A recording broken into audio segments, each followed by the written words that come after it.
mode spécial, grand chausseur sachant chausser. Contre l'uniformisation suggérée par les grands groupes, une Parisienne s'insurge, résiste et combat. Les chaussures épaisses, orthopédiques et lourdes. C'est-à-dire tout ce qu'on vient de vivre depuis 3 ans.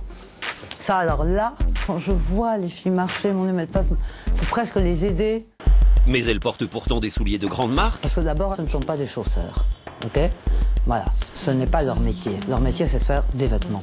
Maria Louisa, dans ses boutiques, choisit vêtements et souliers pour ses clientes, ardeur, amour et passion. Si je devais faire une valise terriblement serrée, elle aurait 3 paires de chaussures, elle n'aurait peut-être que 2 tenues ou une tenue.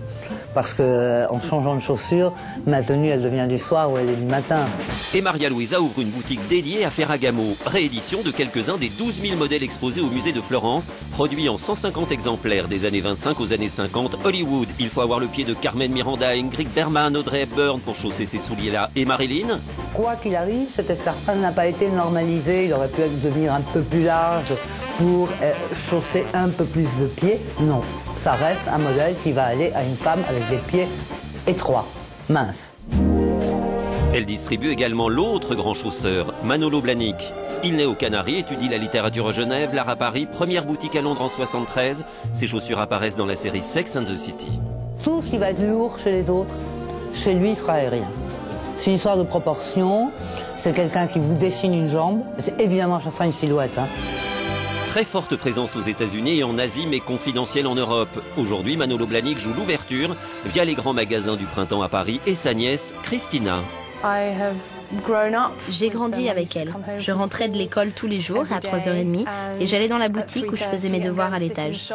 Je regardais les gens qui passaient, comme Grace Jones qui arrivait tard le soir. Et elle chantait ses chansons avec Manolo et ça dansait. J'ai vécu ça du début des années 80 à aujourd'hui. Christina Blahnik est architecte. Elle s'occupe des chaussures comme elle dessine des maisons, au fil à plomb et à la grasse. Quand on aborde les proportions, les détails et les structures, il y a un savoir que j'ai appris à travers l'architecture et que j'interprète, que je décline dans la production, dans l'esprit même des chaussures.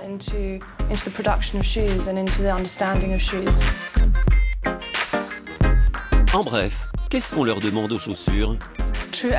L'élégance naturelle, la perfection, la qualité et beaucoup de bonheur. On s'amuse beaucoup à créer ces souliers. Tout chausseur sachant chausser doit savoir chausser sans s'assécher, avec joie.